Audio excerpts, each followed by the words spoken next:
আল্লাহর কোনো বিধিমালার নাম যদি অস্বীকার করে সে কুফরি করলো, সে কাফের হয়ে গেল। আর আল্লাহর সাথে জাতের সাথে বিধিমালার সাথে তারা শরিক করিয়ে আইন বানাই নিয়ে আল্লাহর দেওয়া বিধিমালা বাদ দিয়ে জীবন চালানোর জন্য আইন বানাইয়ে যারা দেশ সমাজ চালাচ্ছে, এরা আল্লাহর বিধিমালার সাথে শিরিক করলো, এরাও জাহান্নামে যাবে।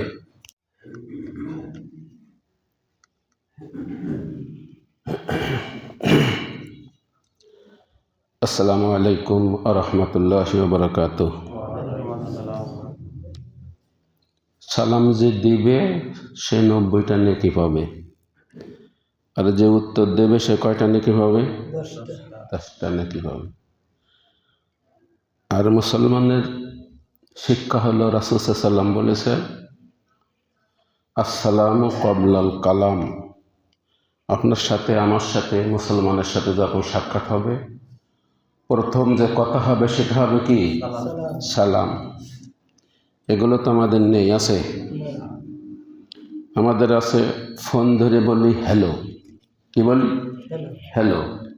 কিন্তু ফোন যখন রিসিভ করবে তখন কে করবে? নিশ্চয় আমার আপনজন, তাকে তো আমি চিনি বা সেও আমাকে চেনে। তা আমরা হ্যালোর পরিবর্তে যদি সালাম বিনিময় করি কি হবে? 90টা নেকি পাবে যে আগে সালাম দিবে। এটা লাভের কাজ না? এটা লাভের কাজ। এই জন্য ইসলামের প্রত্যেকটা দর্শনের সাথে বৈজ্ঞানিক শিক্ষা আছে। তো আমি তার সাথে কথাও বললাম, আমার আত্মীয়তাও বজায় হলো, বন্ধুত্ব বজায় হয়ে গেল। আবার মাঝে পড়ে 100 নেকি আমরা ভাগাভাগি করে কি পেয়ে গেলাম। একটা নেকির আয়াতন কতটুক? অহুদ পাহাড়ের আয়াতন যতটা, উচ্চতা যতটা, একটা নকির পরিমাণ হলো অতটুকুনি। তাহলে 90টা নেকি মানে 90টা কি? অহুদ পাহাড় সম পরিমাণ সম্পদের মালিকানা আমি হয়ে গেলাম। তো ইসলাম তো বোঝা জিনিস, বুঝে মানতে হবে। আমরা কিন্তু না বোঝার কারণে গতানুগতিক ইসলামের কাজগুলো করি। কথা ঠিক কিনা? তো আমরা যে জুমার নামাজ পড়তে আসছি, আমাদের প্রথম ইচ্ছা ছিল জুমার নামাজে আমরা যাব। তারপরেই না আল্লাহ তাআলা আপনাকে আমাকে তৌফিক দিয়েছেন। যদি ইচ্ছা না করতাম এখানে আমরা আসতে পারতাম না। এই যে ভালো কাজে উপস্থিত হতে পারলাম, যে রব আমাদের তৌফিক দিলেন, সেই রবের সামনে আমাদের কি কর্তব্য? তার শুকরগুজার করা, নাকি? তার শুকরগুজার করতে হবে না? শুকরগুজার করতে হয় কি বলে? আলহামদুলিল্লাহি রাব্বিল আলামিন।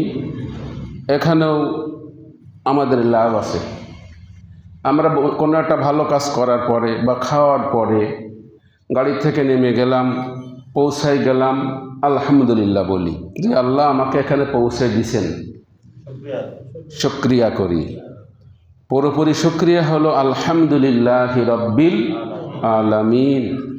আল্লাহর কোনো বান্দা যদি পুরোপুরি শুকরিয়া আদায় করে, আল্লাহর 2 জন ফেরেশতা আমাদের কাঁধে আছে না? তারা কি করে? লেখে ভালোটা মন্দটা, ছোটটা বড়টা, গোপনে প্রকাশ্যে যা কিছু করি, তাদের চোখ তো আমরা ফাঁকি দিতে পারিনি, পারি কি? লিখে ফেলে। এই লেখক দয় থেমে যায় যদি আল্লাহর কোনো বান্দা পুরোপুরি শুকরিয়া আদায় করে, আলহামদুলিল্লাহি রাব্বিল আলামিন। আলহামদুলিল্লাহ পড়লে নির্ধারিত একটা নেকি আছে, যে কটা অক্ষর, প্রতিটা অক্ষরে 10টা করে নেকি। আর রব্বিল আলামিন যদি কোনো বান্দা পাশাপাশি সাথে সাথে বলে, পুরোপুরি আদায় করে, কলম থেমে যায়। কার কলম থেমে যায়? ফেরেশতার কলম থেমে যায়। কি পরিমাণ লিখবে ফেরেশতা? জানে না, জিজ্ঞেস করে, হে রব, আপনার বান্দা আপনার পুরোপুরি শুকরিয়া করেছে, আমি কি পরিমাণে কি লিখব? আল্লাহ তাআলা বলেন, যা বলেছে ওইটা লিখে রাখো। শুকরিয়া শব্দটা তুমি কি করো? লিখে রাখো। ওর যা যা পুরস্কার আমি নিজে হাতে দিব। আল্লাহ যদি নিজে হাতে কিছু দেয়, তার পরিমাণ তো সামান্য, তার কোনো সীমা সংখ্যা আছে? এরকম লাভের কাজ বিনা পয়সায় করা যায় কিনা? চাই কিনা? তা আমরা পুরোপুরি শুকরিয়া করব কতটুকু পর্যন্ত? আলহামদুলিল্লাহি রাব্বিল আলামিন। আল্লাহ কেন খুশি হন? কেন খুশি হন?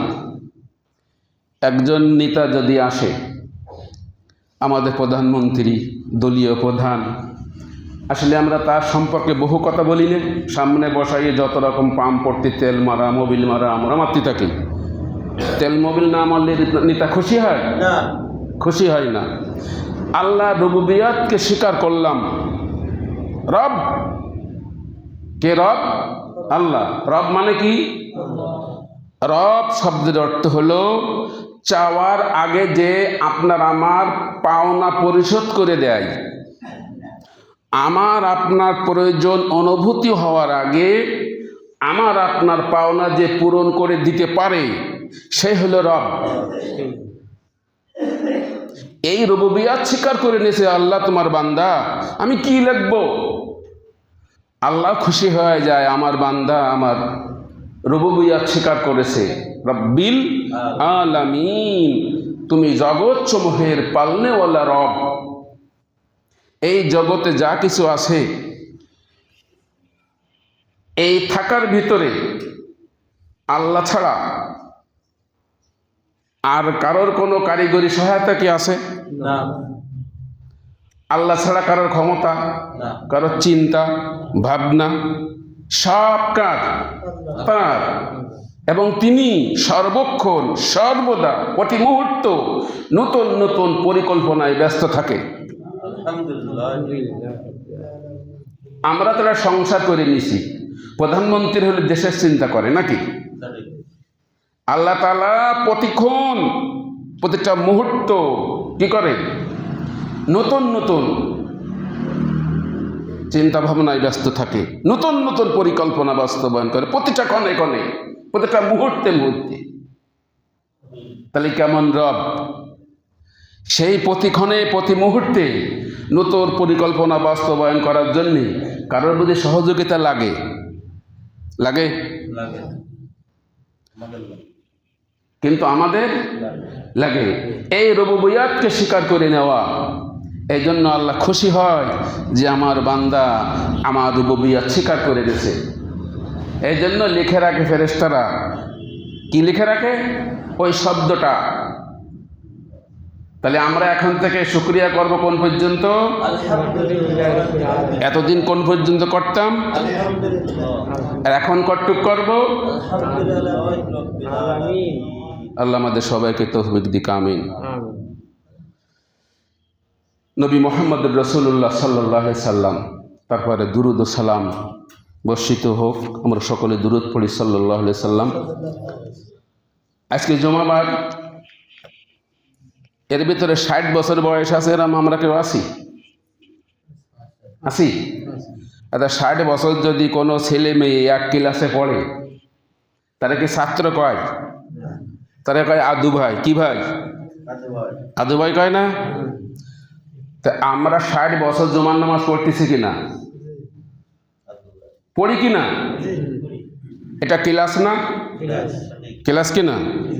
মুয়াজ্জিন কি বলেছে? হাইয়া আলাস সালাহ হাইয়া আলাল ফালাহ। অর্থ কি? না, জলদি জলদি নামাজে আসো, এক্ষুনি আসো, কুইক মার্চ, দৌড়িয়ে আসো, ব্যস্ত আসো। তাল তাল তালি তালি, আরবের ভাষা তাল, আসো আসো, তালি তালি, আমার দিকে আসো। হাইয়ান হাইয়ান, ব্যস্ত আসো, জলদি আসো, দৌড়িয়ে আসো, কোনো বিলম্ব করা যাবে না। মুয়াজ্জিন বলেছে না? এই মুয়াজ্জিনের কথা গ্রাহ্য করেছি আমরা। পার্থিব ব্যস্ততায় ব্যস্ত আছে কি না? পার্থিব প্রয়োজনকে আমরা ছেড়ে দিতে পারছি? আচ্ছা, কোনো ছাত্র যদি প্রত্যেক দিন ক্লাসে 9টার ক্লাস, এই 9টার ক্লাসের ছাত্র ছাত্রী যদি প্রত্যেক দিন 10টায় আসে, তাহলে একটা পিরিয়ড ওর মার যায় কিনা? প্রতিদিন যদি এই করে, তো ক্লাস টিচার কি বলে, এই বাবা তুই প্রত্যেকদিন দেরি করে আসিস, আমার এই ক্লাসে তো নাম্বারই পাবি না, পরীক্ষার সময় কি পরীক্ষা দিবি? প্রত্যেকদিন ক্লাস শেষ, আমার পিরিয়ড শেষ, তুই এসে উপস্থিত। হাজিরা খাতায়ও কি অ্যাবসেন্ট পড়ে যায় না? ঘর হাজির পড়ে যায় কিনা?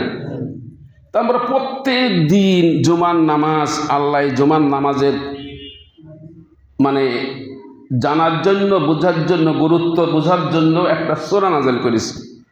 কোরআনে একটা সূরা নাযিল করেছে, মি ইয়াউমিল জুমআতি ফাসাউ ইলা যিকরিল্লাহি ওয়া যারুল বাই'। জুমার যখন আজান হবে, তোমরা তোমাদের কাই কারবার করাই, বেচা কিনা, ব্যবসা বাণিজ্য, ক্ষেত খামার যার যা আছে সব ছেড়ে দিয়ে ফাসআউ ইলা যিকরিল্লাহ, জলদি জলদি আমার স্মরণের দিকে চলে আসো। জুমার নামাজে যখন আজান হবে, তো মুসাল্লি কই? 12:30টায় আজান হয়েছে, এখন কত বাজে? 1:06। এই পিছিয়ে পড়া ছাত্রগুলো কোনো দিন কি ফার্স্ট ক্লাস পাবে? সেকেন্ড ক্লাস পাবে? 10টা সাবজেক্টে যদি একটা ফেল করে, ও তো পাস নাকি? ও পাস না কেন? 10টায় পাইল এ প্লাস নাম্বার, 1টায় পাইল সে কি 30 বা 33, তাহলে ও তো এ প্লাস পাবে নাকি? কেন? তাহলে আপনি 60 বছরে একটা ক্লাসে পড়ি, আপনি তাই থাকলেন, পরিবর্তন হলো না আপনার। তা আল্লাহ তাআলা কি খামাখায় জুমার নামাজটা ওয়াজিব করেছে নাকি? খামাখা না। কি জবাব দেব আমি বলেন? লা তুসআলুন্না ইয়াওমাইযিন আনিন নাঈম। প্রত্যেকটা বিষয়ের পরে আপনাকে আমাকে জিজ্ঞাসা করা হবে, আপনি জিজ্ঞাসিত হবেন, আমি জিজ্ঞাসিত হব প্রত্যেকটা বিষয়ে। লা তুসআলুন্না, অবশ্যই ইয়াওমাইযিন আনিন নাঈম, যত নিয়ামত দিয়েছিলাম প্রত্যেকটার হিসাব দিতে হবে আমার কাছে। ভোগ করেছিলে, হিসাব দাও। মসজিদের সভাপতি সাহেবের ছেলে মাস্টার্স পাস করেছে, সভাপতি সাহেব করছে যে, ইমাম সাহেব হুজুর, আমার ছেলেরা তো মাস্টার্স ভালো পাস করেছে, ভালো রেজাল্ট করেছে, মাস্টার্স পাস করে গেছে, এটা দোয়া করেন যাতে ভালো একটা চাকরি পায়। কি করেন? কিসের জন্য? ভালো চাকরির জন্য। যথারীতি ইমাম সাহেবের নামাজ কালাম পড়িয়ে, আল্লাহ, সভাপতি সাহেবের ছেলে মাস্টার ডিগ্রি পাস করেছে, তুমি আমার যেরকম একটা চাকরির ব্যবস্থা করেছো, সভাপতি সাহেবের ছেলের একটা এইরকমই চাকরির ব্যবস্থা আল্লাহ তুমি করে দিও। তাহলে সভাপতি খুশি হবে? কারণ আমার কথা বোঝেন না? কি বুঝেছেন? কোন? আমি শিক্ষক, আপনারা ছাত্র, বলেন কি বুঝেছেন? যে আমার যেরকম একটা চাকরির ব্যবস্থা আপনি করেছেন, সভাপতি সাহেবের ছেলে মাস্টার্স পাস করেছে, এরকম একটা চাকরির ব্যবস্থা আল্লাহ তুমি করে দাও। কি হবে? সভাপতি সাহেব বলবে, তাহলে আপনার বেতন 5,000 টাকা, তাহলে আমার ছেলে কি 5,000 টাকা বেতনের চাকরি করবে? তাই বলবে কি না? তাহলে আপনাদের ইমাম 3,000 টাকার, 3,000 টাকার ক্লাসের শিক্ষক, তাহলে ছাত্র কয় হাজার টাকার হবে? আমার কথা বুঝতে পারতেছেন না?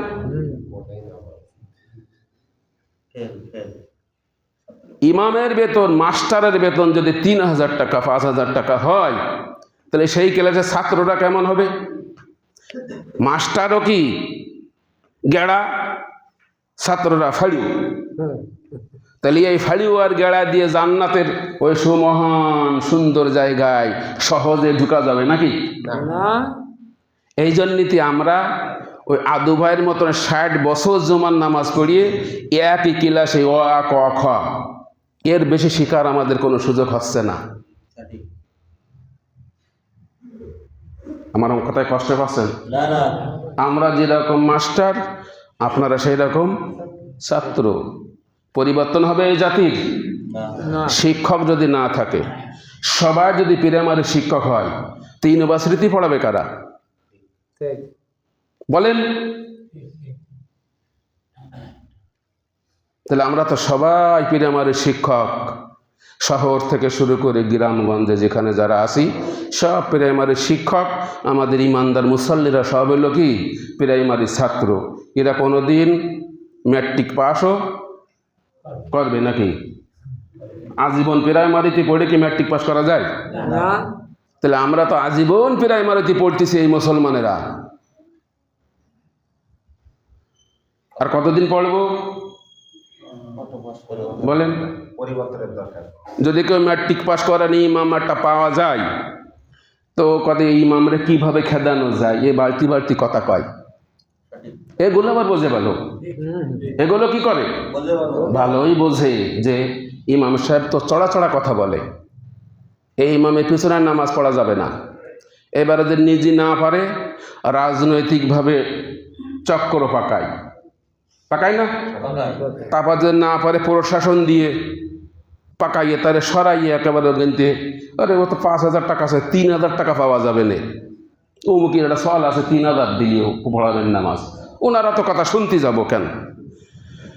তাহলে শিক্ষক যদি আমরা এই হই, আমাদের ছাত্র কি পরিবর্তন হবে?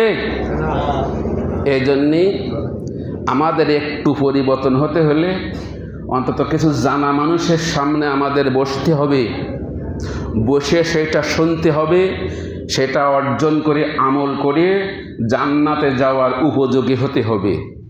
কোনো পাগল, কালো, বিয়াদব, দেখতে খারাপ, শুনতে খারাপ এমন কোনো মানুষ জান্নাতে যাবে? আমার রং কালো না, আমি বলো জান্নাতে যাব না, আমি জান্নাতে কি যাব না। যদি আমার আমলে আল্লাহ খুশি হয়ে যায়, আমাকে যখন জান্নাতে দেবে, আল্লাহ আমাকে চাঁদের মতন সুন্দর করে 25 বছরের যুবক বানাই দেবে, আর কোনোদিন ওই বয়সের পরিবর্তন জান্নাতে 1 নম্বর পাওনা কোনটা জানেন? সময়ের পরিবর্তন হবে না। জান্নাতের সময় স্থির, সময় চলমান না, বিধায় আমার যৌবন যৌবনই থাকবে, আপনার যৌবন যৌবনই থাকবে। কোনো মানুষের যৌবন যদি না পুরোয়, কিছু লোক দেখেছেন না 60 বছর বয়স হয়ে গেছে, 30 বছরের একটা অসুস্থ মানুষ সামনে গেলি কয় কি তোর চুল দাড়ি ওড়ি পায় কি হয়ে গেছে, আমার 60 বছর দেখে গেছিস, কিছু হয়নি, আল্লাহর রহমতে কয় না, আনন্দ পায় না। তা আপনার যৌবন যদি অটুট থাকে, তাহলে এর থেকে বড় পাওয়ার কি আছে বলেন? তো জান্নাতে 1 নম্বর পাওনা কি হবে?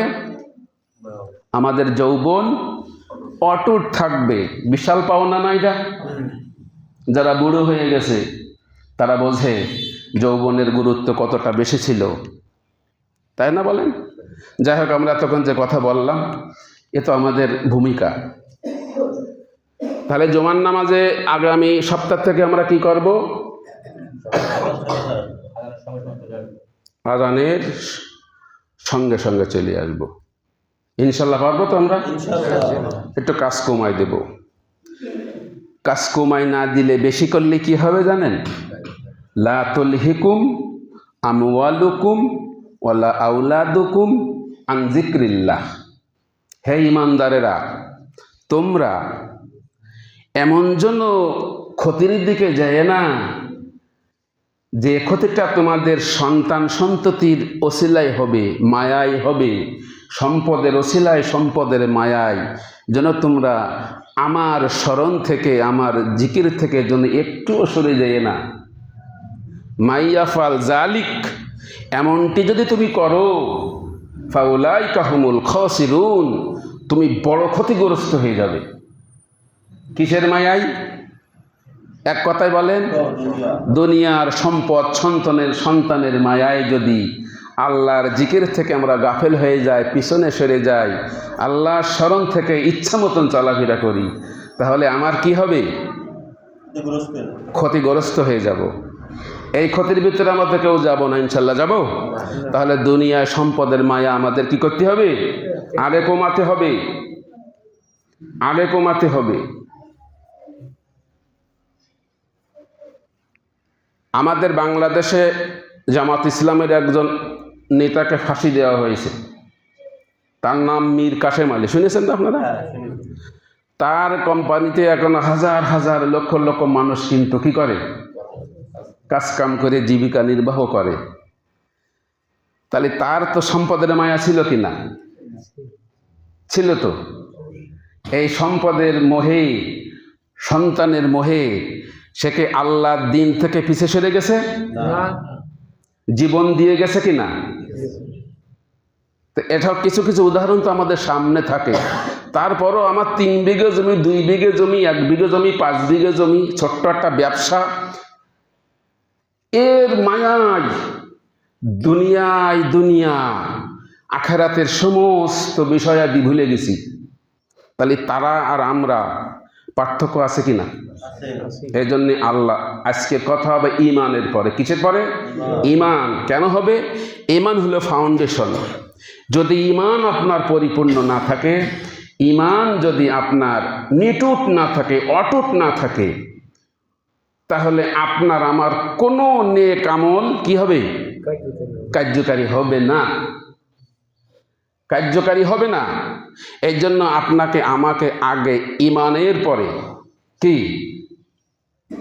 একেবারে পরিপূর্ণভাবে প্রতিষ্ঠিত হতে হবে, কোনো ক্রমে বিচ্যুত হওয়া যাবে না। ইন্নাল্লাযিনা ক্বালু রাব্বুনাল্লাহ, তোমরা যারা আল্লাহকে রব বলেছ, ইন্নাল্লাযিনা, নিশ্চয়ই যারা, ক্বালু রাব্বুনাল্লাহ, আল্লাহকে রব বলে স্বীকার করেছে। কি করেছে? আমরা তো কেন অন্য জাতি কেউ নেই, মুসলমান ছাড়া আছি? তাহলে আমরা সবাই তো আল্লাহকে রব বলে মানি নিছি নাকি? নিছি কিনা? আল্লাহ এবার ব্যাখ্যা দিয়েছে, সুম্মাস্তাকামু, এরপরে যারা ওই সিদ্ধান্তের পরে অটল আছে। কি করেছে? এই সিদ্ধান্তের পরে যারা অটল আছে, এতটুকুন বিচ্যুতি হয়নি, তাতানাজ্জালু আলাইহিমুল মালাইকা, তাদের কাছে আমি ফেরেশতা পাঠাবো যখন বিপদ তাদের সামনে এসে যাবে, অথবা মৃত্যুর কথা বোঝানো হয়েছে এখানে। আমি তো আধা ঘন্টা পরে ফাঁসির মঞ্চে যাব, তা আমি কি পোশাক পরে যাব? ওকে এমনি এমনি করছে নাকি? আধা ঘন্টা পরে আমার ফাঁসি, আমার সন্তানরা এসে আমার কাছে, আব্বা আমার তো একটু পরে ফাঁসি দেবে, ফাঁসির মঞ্চে যাব, তা আমি কোন পোশাক পরে যাব? ছেলে কাছে, আব্বা আপনি পায়জামা পাঞ্জাবি পরে যাবেন, ওদের শ্বশুর বাড়ি যাচ্ছে। কি পরে যাবেন? পায়জামা পাঞ্জাবি আপনার মানায়, জীবনভর পরেন ওই পোশাকটা ভালো দেখা যায়, আপনি ওই পোশাকটা পরে যাবেন। কোথায় যাবে? এই গল্পটা কি আমি দিচ্ছি সহজে, ওই পরিস্থিতিটা কি আসলে সহজ? তাতানাজ্জালু আলাইহিমুল মালাইকা, ফেরেশতা এসে দেখায়, বান্দা এই ঘরের দরজা পার হয়ে তোর ওই তো জান্নাত, এরকম ছবি ধরে রাখে। একটা ভাঙ্গা ঘরে আমি আসি, এখন যদি আমার এই আজিজ সাহেব ভাই, যদি ভাই আপনি এই কোনো কায়দায় লাভঝাপ দিয়ে যদি এই ঘরে আসতে পারেন, তাহলে এটা আপনার। কোনো কায়দা যদি আসতে পারেন লাভঝাপ দিয়ে দেখাচ্ছে, এটা আপনার নামের দলিল রেকর্ড সব। মুরান মোল্লা যদি আমারে কয় যে ভাই আপনি কোনো কায়দা আসতে পারলি, এই পেরাসাদ আপনার দিয়ে দেব, তাহলে আমি যাব কি না? এইবারে যত ছয় ছুটটা মারুক, কিল ঘুষি মারুক, আমার অনুভূতিতে আসবে? যে কোনো কায়দায় ছিঁড়ে গেলে মুরাদ মোল্লার পেরাসাদ আমার দিয়ে দেবে, আমি ওটা উঠি বলে, ভাই এনে আপনার দলিল নেন, এই আপনার দলিল, আপনার নামে দেখেন দিয়ে দিছি, যে কোনো কায়দায় আসতে পারলে আপনার। তা ফেরেশতা এরকম দেখাবে জান্নাত। যদি আমি আপনি আল্লাহর দিনের পরে, ইমানের পরে, আল্লাহকে রব বলার পরে এইরকম যদি শক্ত পাই, দৃঢ় পদে দাঁড়িয়ে থাকতে পারি, তাহলে ওই আমার মৃত্যুর সময় আল্লাহ দেখাবে। আমি ওই সময় চলে যাব জান্নাতের আশায়, আমার পৃথিবীর কোনো মায়া জাল আমাকে ঘিরে রাখতে পারবে না। এ কোরআনের কথা গল্প করতেছি না কেন? সূরা হামিম সাজদা, সুম্মাস্তাকামু তাতানাজ্জালু আলাইহিমুল মালাইকা আল্লা তাখাফু ওয়ালা তাহজানু, তার কোনো ভয় থাকবে না, তার কোনো চিন্তাও থাকবে না। ভয় ছিল? কাদের মোল্লা যাচ্ছে, জলদি জলদি যাচ্ছে। স্যার আপনি ব্যস্ত যাচ্ছেন কেন? এত তো ব্যস্ত যাব না, আমি আমার রবের সাক্ষাতে যাচ্ছি, আমি আসতে যাব কেন? ব্যস্ত ব্যস্ত আমি তো দ্রুত চলে যাবো আমার রবের সাক্ষাতে। ফাঁসির মঞ্চে যাচ্ছে আর গল্প দিচ্ছে, আমরা তো ওয়াজ করতেছি আরামে সহজে। আসলে ওই পরিস্থিতি তো কঠিন পরিস্থিতি। তা আপনি আমি যদি এরকম দিনের পথে সুদৃঢ় হয়ে দাঁড়িয়ে থাকতে পারি, তাহলে আপনার আমার মৃত্যুর আগে জান্নাত দেখে আমরা মৃত্যুবরণ করতে পারবো, কালেমা পড়তে পড়তে। থাকতে পারবো কিনা বলেন? যদি বিপদ আসে, সময় শেষ, যদি বিপদ আসে পিছিয়ে যাবেন নাকি? ইন্নাল্লাযীনা কাফারু ওয়া মাতু ওয়া হুম কুফফারুন। কথা শুনতে হবে ভালো করে, শুনতেছেন তো? ইন্নাল্লাযীনা কাফারু ওয়া মাতু ওয়া হুম কুফফারুন। যারা ইন্নাল্লাযীনা কাফারু বাদা ঈমানিহিম, যারা ঈমান আনার পরে কুফরি করে। কথা শুনেছেন? আমরা সবাই তো মুসলমান, সবাই ঈমানদার কিনা? ঈমান আনার পরে যারা কি করে? কুফরি করে। ইন্নাল্লাযীনা কাফারু, এত বলেন না সবাই? বাদা ঈমান, বাদা মানে পরে, ঈমানিহিম ঈমান আনার পরে যারা কুফরি করে। আমরা করি কিনা? করি কিনা? সবাই কি ফজরের নামাজ পড়েছেন এর মধ্যে? তা কি ঈমান আছে না? নিশ্চয় যারা এখানে আইছি, যারা ফজরের নামাজ পড়িনি, অনেক আসি না এর ভিতরে, তার ঈমান আছে না? আছে। সে কুফরি করেছে কিনা বলেন? যাকাত ফরজ আছে, যাকাত দেয় না, এমন লোক আছে না এর মধ্যে? হজ ফরজ আছে, হজ করিনি, এমন লোকের মধ্যে আসিনি আমরা? আছে কিনা? আচ্ছা, আমার বুদ্ধি আছে, বিবেক আছে, ইসলাম ছাড়া অন্য দল মত করি, আসি না কেউ? তাহলে ইসলাম ছাড়া অন্য দল করা যাবে, আপনি কোন জায়গায় পাইছেন? কোন দলিল আছে আপনার পক্ষে? যাকাত ফরজ হয়েছে, যাকাত দেননি, আপনার পক্ষে কোনো দলিল আছে? নামাজ ওক্ত চলে যাচ্ছে, পড়লেন না, আপনার পক্ষে কোনো দলিল আছে? তাহলে আপনি কুফরি করলেন কিনা? ঈমান কি তাহলে আমার থাকলো? বাদা ঈমানিহিম, শুধু তারা কুফরি করিয়ে ক্ষান্ত হয় না, আল্লাহ পরে আবার ব্যাখ্যা দিচ্ছে, সুম্মাজদাদু কুফরাল, এরপরে এই কুফরি কাজ বৃদ্ধি করে নিজে এবং করানোর জন্য যত দল মত সামাজিক অবস্থান আছে সেই সমস্ত জায়গায় সহযোগিতা করে। লান তুকবালা তাওবাতুহুম, তাদের কোনো দোয়া তওবা আমি কবুল। লান তুকবালা, কখনো না, কখনো না। তাওবাতুহুম, তাদের তওবা দোয়া আমি কিচ্ছু গ্রহণ করি না। উলাইকা হুমুদ দাল্লুন, তারা বিপদগামী, পথভ্রষ্ট, লক্ষ্যভ্রষ্ট। কষ্ট পাচ্ছেন? আমার কথা না, আমার কথা না। নামাজ পড়তে আছেন কি? খালি জুমার নামাজ পড়তে আছেন, সব মাপ? মাপ হয়ে গেছে নাকি? এখন দোয়া হবে না, আল্লাহ সবাইকে মাফ করে দাও। আল্লাহ মনে হয় মাঝে মধ্যে জ্ঞান হারায় ফেলে নাকি? ফেলে না? তাহলে এগের দোয়া তো কবুল হলো না, পথভ্রষ্ট হয়ে গেল।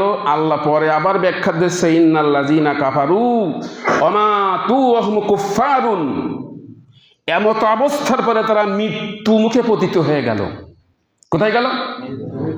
মৃত্যু পর্যন্ত এই কাজগুলো করতেই থাকলো, পরিবর্তন করলো না, ফিরে আসলো না, সিদ্ধান্তের পরিবর্তন করতে পারলো না। শুনতেছেন তো কথা? ফালা ইউকবালা মিন আহাদিহিম মিলউল আরদি যাহাবা ওয়ালা বিফতাদা বিহ, তার ক্ষমার জন্য পৃথিবী শূন্য জায়গা পরিমাণ যদি স্বর্ণ চাঁদনি দিয়ে আল্লাহর রাহে দান করা হয় তার মাগফিরাতের জন্য, আল্লাহ কাছে ওটা আমি গ্রহণ করব না। আল্লাহর কোন বিধানের সাথে কুফরি করা যাবে না। কুফরি মানে কি বলেন, বোঝেন? অস্বীকার করা, অমান্য করা। আর শিরিক মানে আল্লাহর সাথে শরীক করা। আল্লাহর কোনো বিধিমালার নাম যদি অস্বীকার করে সে কুফরি করলো, সে কাফের হয়ে গেল। আর আল্লাহর সাথে, জাতের সাথে, বিধিমালার সাথে তারা শরীক করিয়ে আইন বানাই নিয়ে বিধি, আল্লাহর দেওয়া বিধিমালা বাদ দিয়ে জীবন চালানোর জন্য আইন বানাইয়ে যারা দেশ সমাজ চালাচ্ছে, এরা আল্লাহর বিধিমালার সাথে শিরিক করলো, এরাও জাহান্নামে যাবে। তাহলে আল্লাহ বাদে যত বিধিমালা প্রতিষ্ঠা করার আন্দোলন সংগ্রামে যারা আছেন বা আমরা যারা আছি, এখন ভাবতে হবে আমি কোথায় আছি, কোথায় যাচ্ছি, কোথায় যাব। আর আজ করা লাগবে? ওয়াজ হয়ে গেছে না এবার? তাহলে আমরা কুফুরির ভিতরে আসি না বের হয়ে আসতে পারিছি? তাহলে থাকা যাবে? আজকের থেকে ওয়াদা করতে হবে, সিদ্ধান্ত নিতে হবে, কোনো কুফুরি মতাদর্শের সাথে আমরা যদি থাকি আমার ঈমান কি হবে? নষ্ট হয়ে যাবে। আর এমত অবস্থায় যদি মৃত্যুবরণ করি আমার জান্নাত হবে না, মাগফিরাত হবে না, আমি ক্ষতিগ্রস্ত হয়ে যাব, চিরস্থায়ী জাহান্নামে হয়ে যাব। তাই আমরা জাহান্নামে কি যেতে চাই কেউ? না।